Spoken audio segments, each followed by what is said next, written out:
Hello and welcome.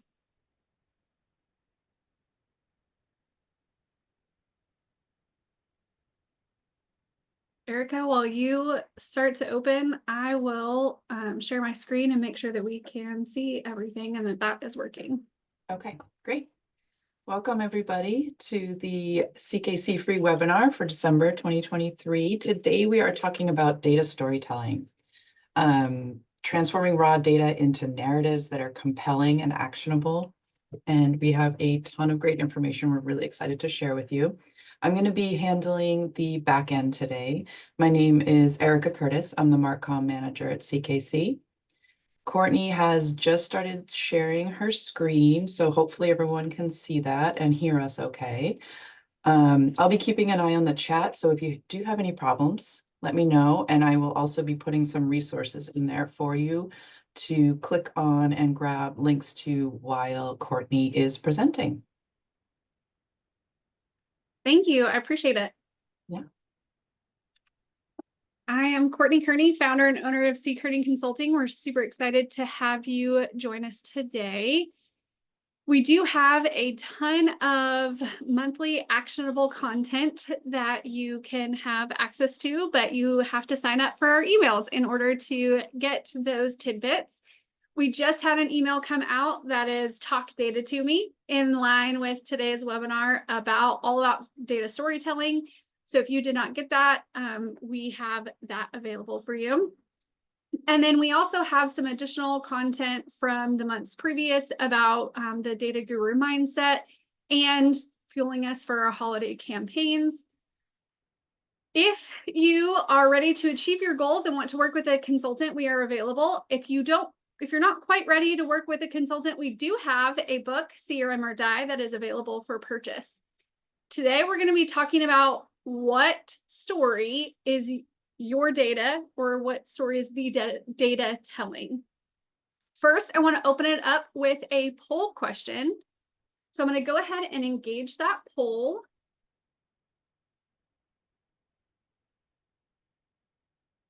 You should see it up and it says, how do you rate your data storytelling skills? Amazing, you're a data storytelling guru, so-so, or I need help.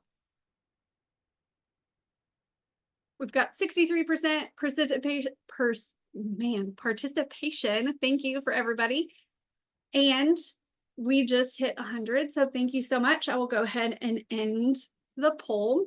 So it looks like we are split 60-40, 60% with so-so and 40% with need help. So you are in the right place. We always want to give you actionable takeaways from our webinars. So if you haven't already taken the quiz out at Data Literacy Project, we encourage you to do so.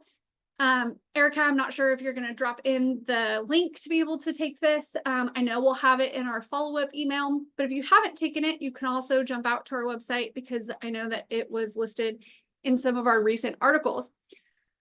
What's interesting is that our team is made up of both front of house, so those who work directly with our clients, and then back of house, those people like Erica who keep things moving and make sure that our communications go out on time and our bills are paid, our people are paid, we get paid. What's interesting is that our team took this quiz while we were doing research, getting ready for this webinar and talking about data storytelling. And of the 4 options of data personas, our entire team got data guru. Now, those of us that were back of house, super surprised because they don't interact with data on a daily basis like some of our project managers do. But what's interesting is the power of how they asked the questions and the results that they were given. So really, if you are a data avoider, I would say you're not going to be on the C Kearney Consulting team because we are data nerds, we are data friendly. Even Erica on our team looks at our click rates, our open rates, our analytics of how social media is doing. That's all data. So we're not really newcomers because we talk about the analytics of things, we talk about and how we interact with data. So Rebecca and Erica on our team specifically thought that they would be more in that data apprentice. However, if you look at how the quiz questions are asked, it really told the story of why we all got data guru, because some of the questions were like asking about not how often are you interacting with data, but what is your interest in interacting with data? Are you more of, yeah, give me more, or no, I'm good. I don't want to know what the stats say. So always when you're looking at whether it is cost analytics, if you're looking at your pursuit, how your hit rate was for the year, what proposals did you chase, what kind of projects, how profitable were your projects, what kind of contract type are the majority of your projects or pursuits. Whatever the data set that you are looking at, it always has a story to tell, and that's where we're focusing today. First, data storytelling is such a buzzword that I want to set the definition. So according to the Harvard Business School, data storytelling is the ability to effectively communicate insights from a data set using narratives and visuals. It's the way in which we argue with data to support a larger narrative or to convey a message. So for example, if I want to say, hey, I feel like we should stop chasing hard bid jobs. If I just go at that with that statement alone, I hate them. I have to interact with the estimating team and it comes down to the wire and we're writing in the dollar at the last minute. That's not so helpful. However, if I back it up, like it says here, if I argue with data to support that narrative, if I say, hey, I ran the numbers and for the past 2 years, the projects that were hard bid, we have lost the most money. They're the least profitable of all the contract types. That would wake people up and enter into this discussion about maybe we shouldn't be chasing hard bid jobs, or the amount of effort that it takes to, I just saw the chat window and wanted to make sure that there weren't questions. No, perfect. It's just Erica dropping. Thank you. And thank you for that. Making sure that you have the relationship with data so that you can get curious about what story it is telling. Now, data storytelling is taking data from its raw state to present it in a story that is both actionable and useful. We are a Lego family. You can see it behind me in my Lego flowers, the bonsai tree. I think there's some other stuff back there, but we are a Lego family. So I loved this illustration. So data in its raw form are just a bunch of Lego bricks in a giant pile. That was what our playroom looks like. It's just a pile of Lego. But if we were to sort them by color, now it's starting to look a little bit more organized, but that still does not tell a actionable or useful story. We could arrange them and maybe put them, in height order. We could actually connect all the brick and stack them. So visually you can see that we have the most yellow and red of all the color. Or we could build a house and tell a story with those Lego bricks. Better yet, what if we reconfigure the Lego bricks into useful and actionable items that not only tell a story about where your keys go, where your toothbrush sits, but is also useful. So I love that this visual kind of helps drive what data storytelling is. I would be remiss if I didn't talk about that data storytelling takes raw numbers and evaluates them into action. However, emotionally focused has to be part of that persuasive argument. It's more impactful than just figures or dashboards, because people aren't moved by numbers or hard facts alone. They're moved by emotions. So our ultimate goal for data storytelling is to engage 3 areas of the brain: the story that we're telling in language, the emotions that we're trying to evoke, and using visuals. So those are the 3 parts of the brain that we want to engage. How do we do that? So we're going to break it down into components of data storytelling so that we can engage the language, the emotion, and the vision or the visual. So for our language, we have the data, the facts, the numbers, the graphs, the raw data of it all. Then we have our narrative. What is that story that we're telling? What is the end result? And then the visual of the charts, the graphs. We'll look at all of that here in a little bit, but I wanted to say, how do we engage those three areas of the brain? The narrative, the story, the data facts, the graphs. Now, what are the elements of building that narrative? I know that we are a CRM company. A lot of you are CRM users. What today's conversation is taking it out of your CRM system, and this is mainly around whether you're putting things together for a presentation, you're putting things together for an annual report, you are going to go talk to leadership. This isn't easily achieved within a system static. This is more when you're interacting with your users, with your end users of whoever you're trying to convey that message to, whether it's in a company newsletter, presentation. So what are the elements of building the narrative? You've got your characters. Who is your audience? Are they decision makers? Are they technical? Are they the marketing staff? Do they value the broad background, or do they want to get to the point? So we just did a strength finders on our team, and we have a diverse group of those of us who want to just jump to the point, and then some of us who don't trust if you jump to the point. I want to go along the journey with you to understand, why did you jump to the conclusion that this is the best CRM for me? I want to know what you discounted, what you said didn't work. Why didn't it work? If you just tell me that this is the one that works for me, I want to know the why. I want to know how we got here. Some people, on the other hand, are just, I'm busy. I trust that you did your job. I trust that you figured out the pros and cons. Just tell me the end answer. Just give me what CRM is best for me.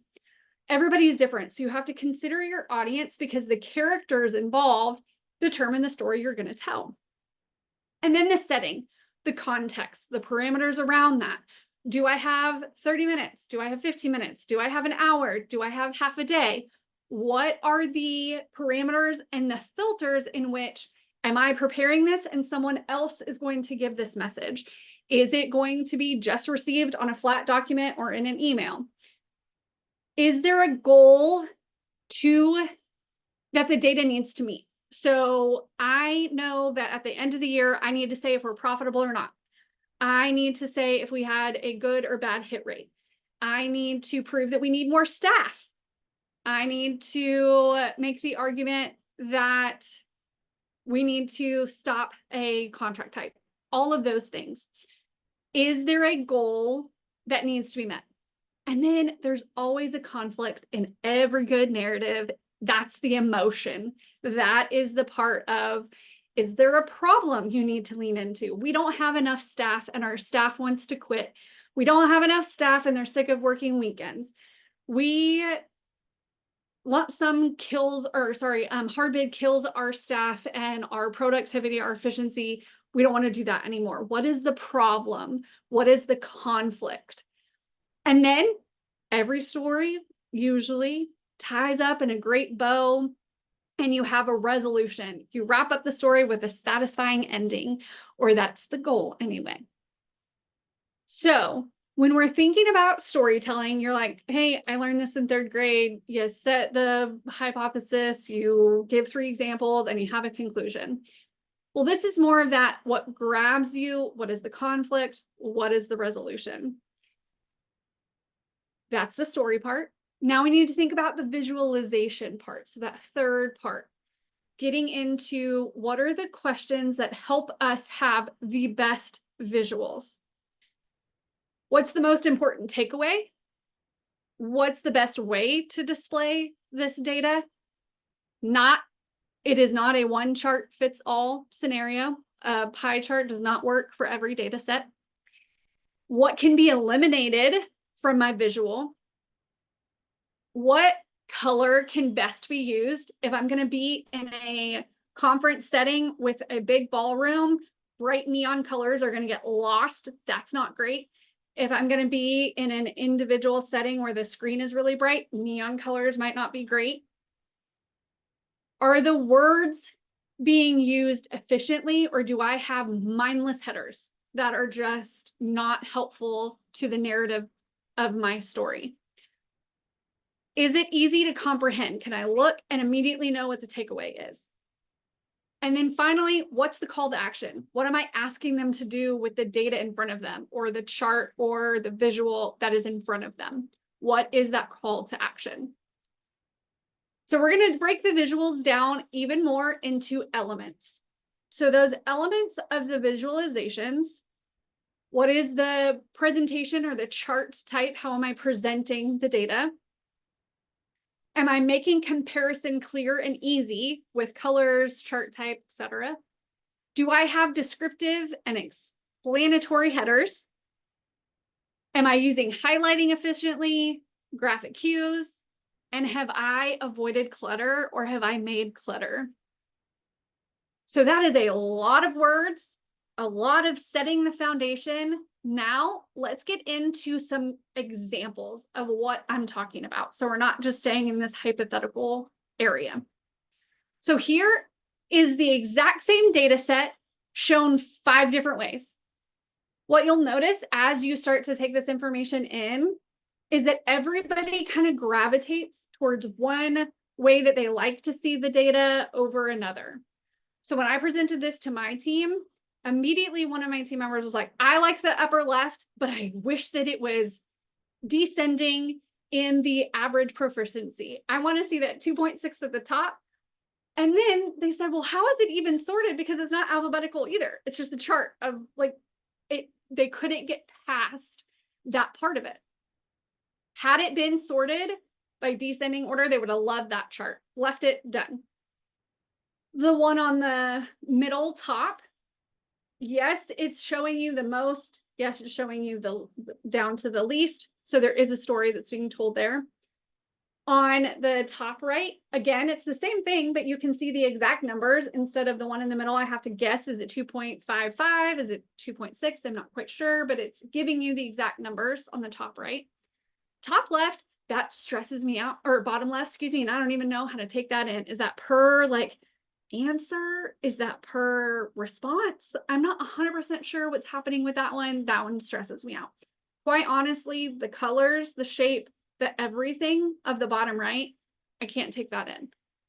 Everybody interacts with charts so differently. So maybe it's you taking your data set into several different charts so you can decide visually what tells the best story for you. Now, beyond the chart type, once you do know your chart type, highlighting can come into play.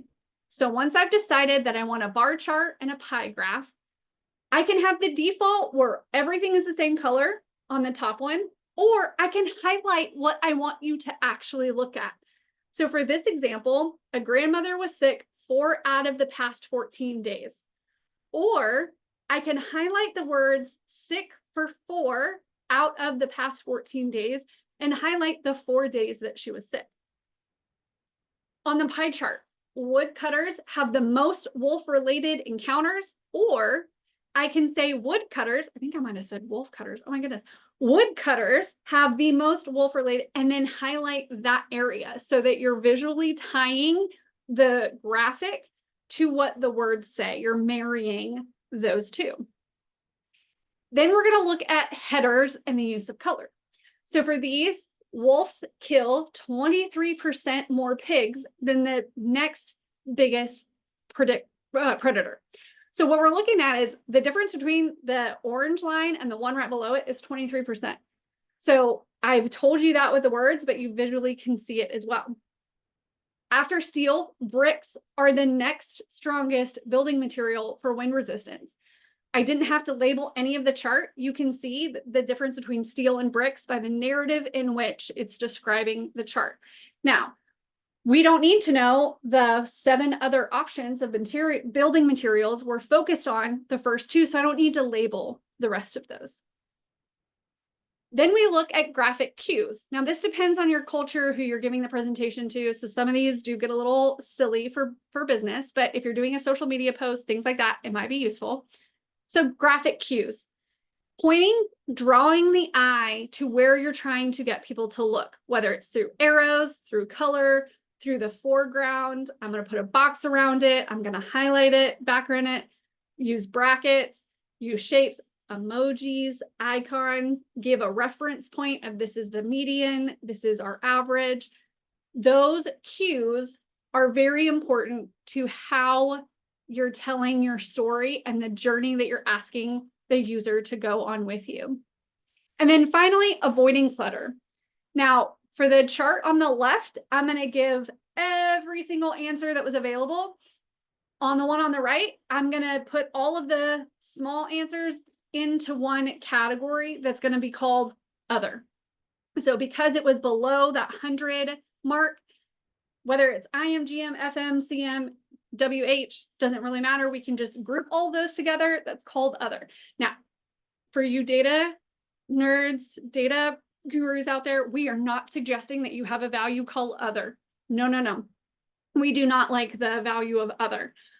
However, when you're presenting the data, if you have a million little answers, you're cluttering your graph. So you could just put all those together, that's called other, or call it less than 100, or some other classification. So that way we can focus on the main four that the graph is really telling us about.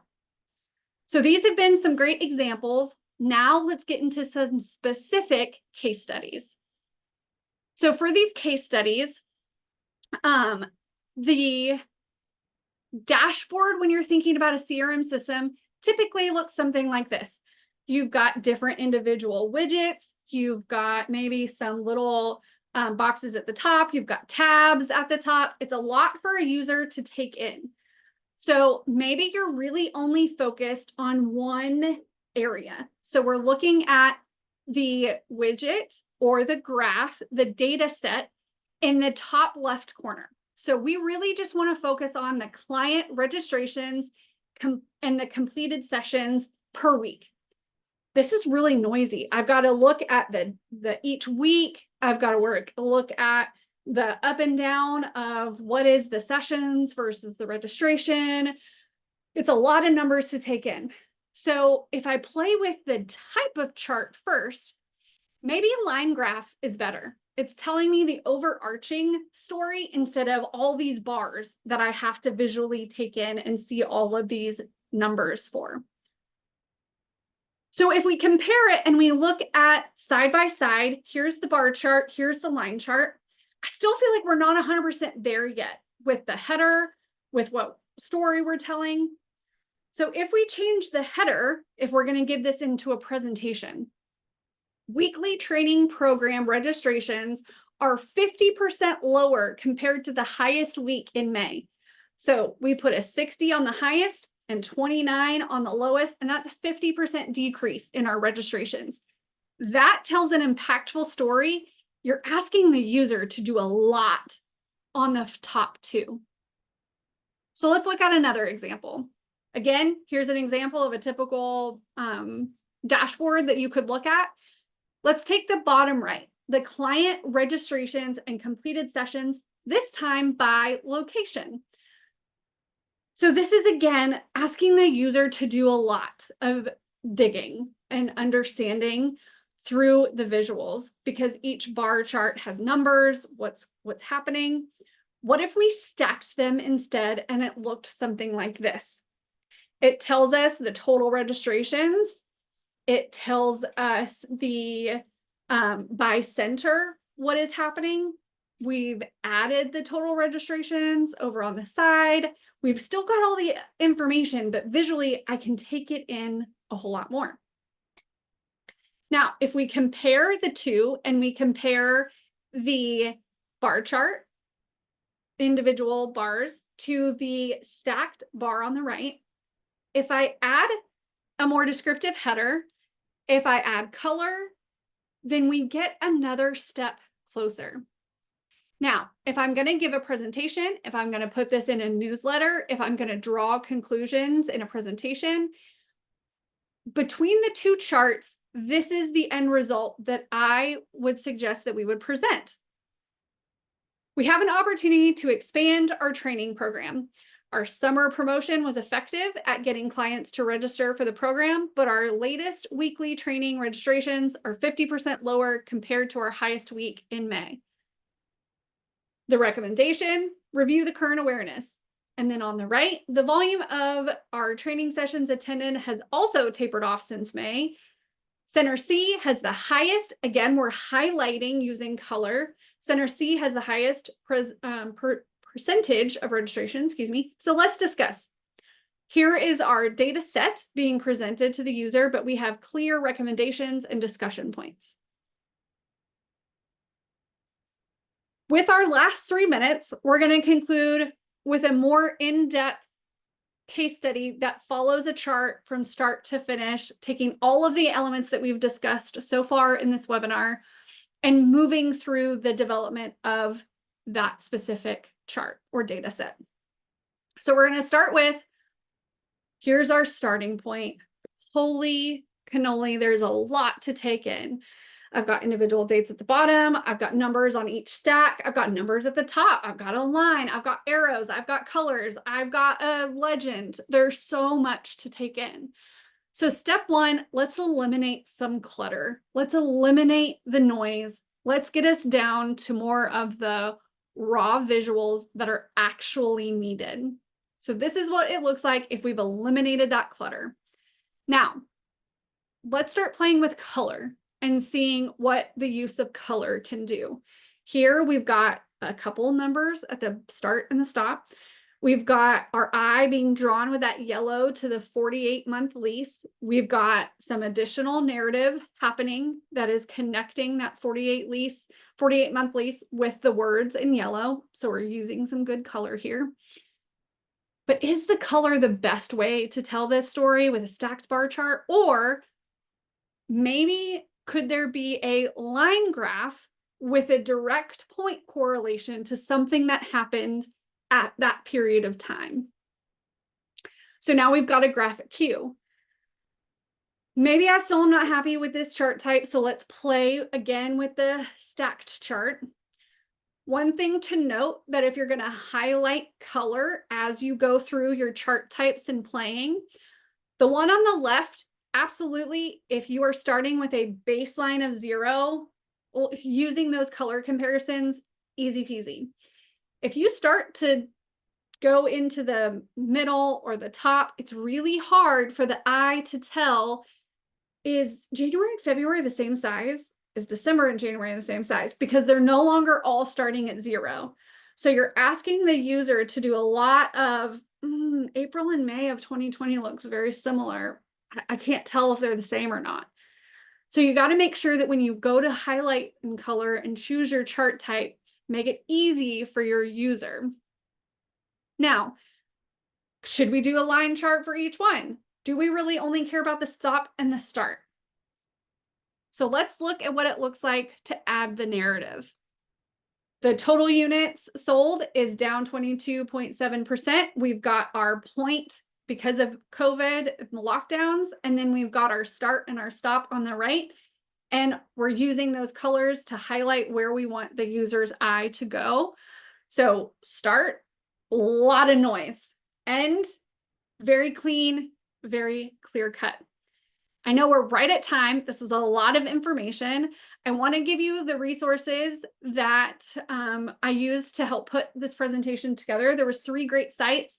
That first one is also based off of a book. So if you are more of a tangible person and want to get the book, I highly recommend it. There's 2 others that have come out since this one, but wanted to give you just an overview of data storytelling. I hope you got a lot out of our examples and our case studies.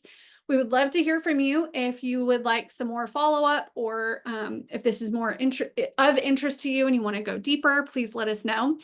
And as always, check out our website on our events page to see what's coming up in 2024. And I hope you have an amazing closing to your 2023 and have a great rest of your day. Thank you for spending the last 30 minutes with us.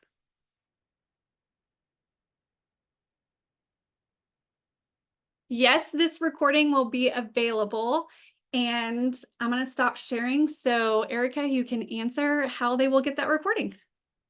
Yeah, everyone will you should get a follow-up email from Zoom. I will include a link to the recap where you can watch the recording and download the slides.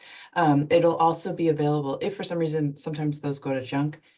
Check our website. We have webinar recaps on there. All of the old webinar recaps are up there, so you can catch it that way too.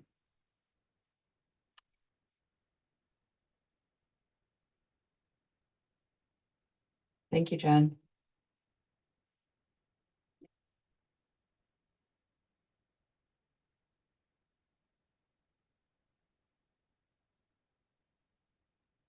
I'm on mute. Thank you so much for your feedback in the chat window.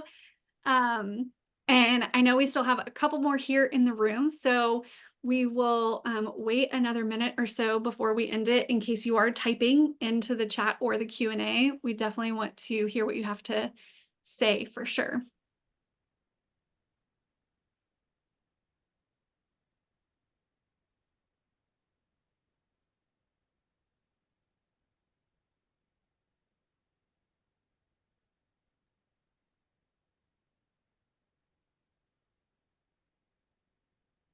Excellent. Well, thank you so much.